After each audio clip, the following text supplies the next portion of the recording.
معانا بقى صدر فرخة كده جميل، هنقطعه. عايزين بقى نخليه من الجلد كده ونعمله ستريبس. اول حاجة هنخلي الجلد كده منه،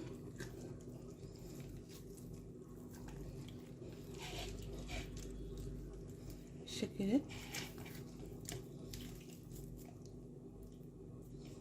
وبرضه هنخلي العظم وهنفصله عن بعض.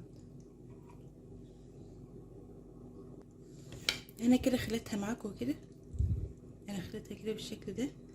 تعالوا بقى نقطعها مع بعض بالطريقه دي. اول حاجه هجيبها كده واحده، وبعدين هطلع منها السلخه دي، الحته اللي بتبقى طريه دي هطلعها لوحدها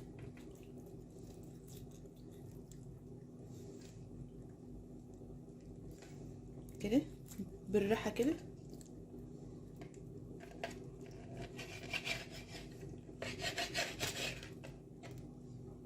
انا عايزاها لوحدها كده. هنبدأ بقى نقطعها شرايح كده طويلة، مش هنقطعها بني اللي هي كده بالطول، لا انا هنقطعها كده زي الستريبس كده، كده شرايح كده، نقطعها شرايح كده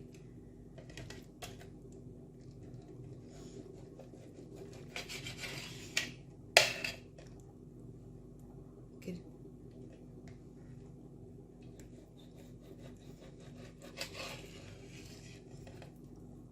كده هنعمله بقى على حسب الحجم اللي انت عايزينه بقى. شوف ما شاء الله انا عاملاها حجم كبير ازاي، قطع كبيره كده. ممكن تقللوا عن كده او تزودوا عن كده زي ما انتوا عايزين. كده دي كبرت شويه ماشي عادي.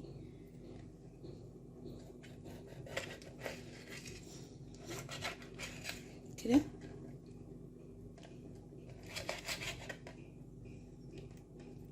واي حاجات زياده كده هنشيلها بالسكينه زي دي.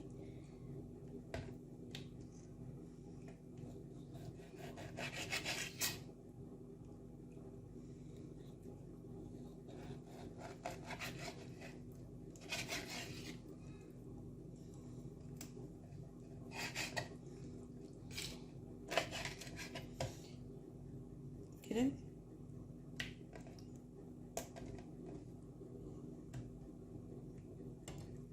نجيب بقى الباقة التانية،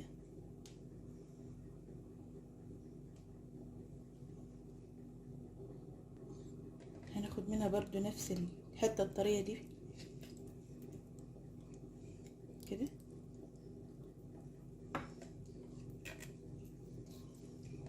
هي اطرى حتة في الفرخة ما شاء الله،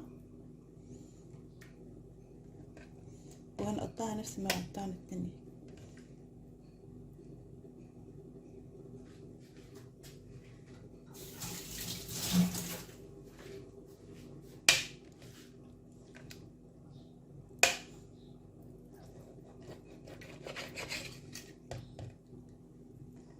ما شاء الله دي كبرت شوية معايا عادي، مفيش مشكلة.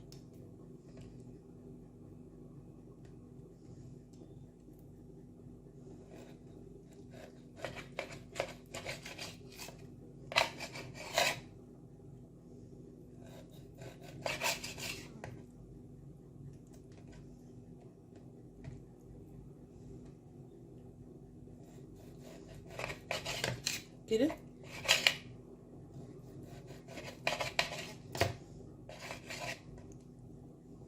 بطريقة سهلة قوي.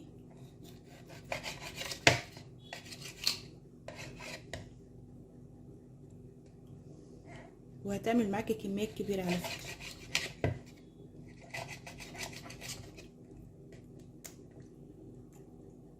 ممكن تعملي دي برضو رفيع كده، شرايح رفيعة، بس انا حباها كده بالطريقة دي عشان تبقى كبيرة كده وحلوة.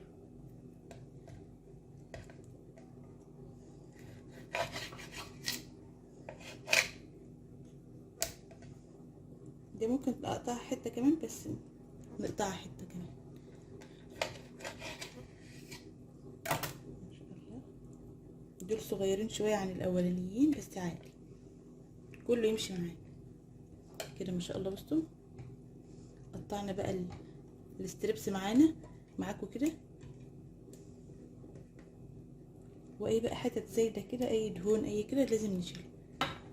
تعالي بقى نتبلها. تعالوا بقى نتبل الفراخ ديتي بتتبيله حلوه قوي، هتبقى احلى من المحلات بكتير. اول حاجه جبنا البوله وهنحط التوابل بتاعتنا. معانا كده البوله بتاعتنا، هنحط اول حاجه كده نص كوبايه لبن او زبادي عادي. هنحط معلقتين دقيق كده. هنحط بقى التوابل بتاعتنا، نحط نص معلقه بابريكا كده، نص معلقه برضو توم باودر، بصل باودر، نحط شويه كمون، ده فلفل معلش، اي بقى البهارات اللي عندك متاحه حطيها، فلفل، كمون، كزبره برضو. ولو عندك بقى شويه من الكركم بقى ما شاء الله هيدي لون حلو قوي للستريبس بتاعنا، اللون الذهبي الفاتح ده الجميل كده. حاجه بسيطه. ونحط بقى الملح بتاعنا، نحط معلقه كده مليانه كده ملح، هنزود شويه في الملح.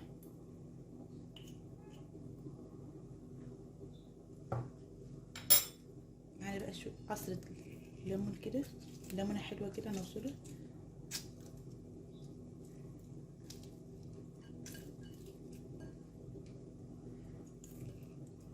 كده.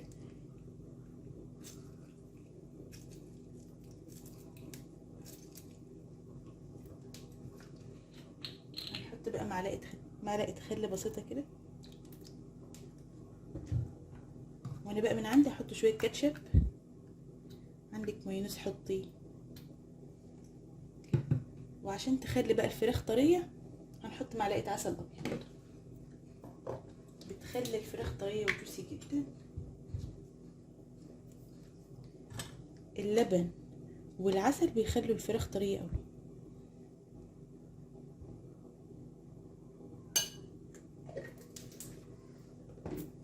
وهنقلب المكونات دي كلها كده في بعض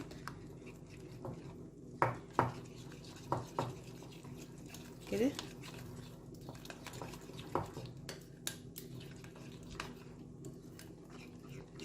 كده ما شاء الله. هنعوز شويه ميه كمان لان هي الجامده دلوقتي القوام بتاعها لسه عايز شويه ميه. نجيب شويه ميه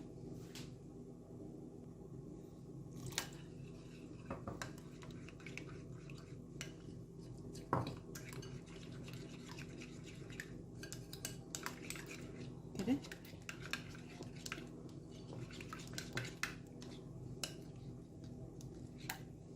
يبقى القوام بتاعنا كده عامل كده.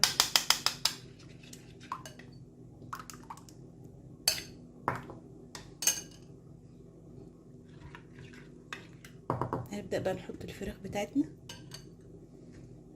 هننقعها بقى لمدة ساعتين. ولو باتت بقى ليلة كاملة في التلاجة هتبقى أحلى بكتير.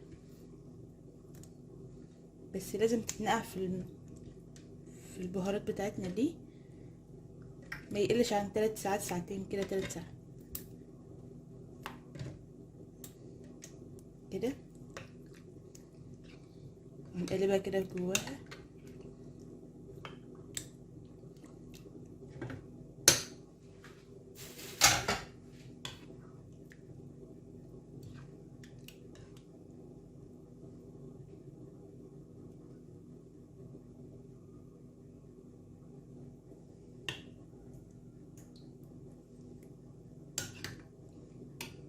هنغطيها بقى وهنسيبها في التلاجة أو ليلة كاملة، أو بعد ما تتحط في التتبيلة ديت ب3 ساعات. وألف هنا.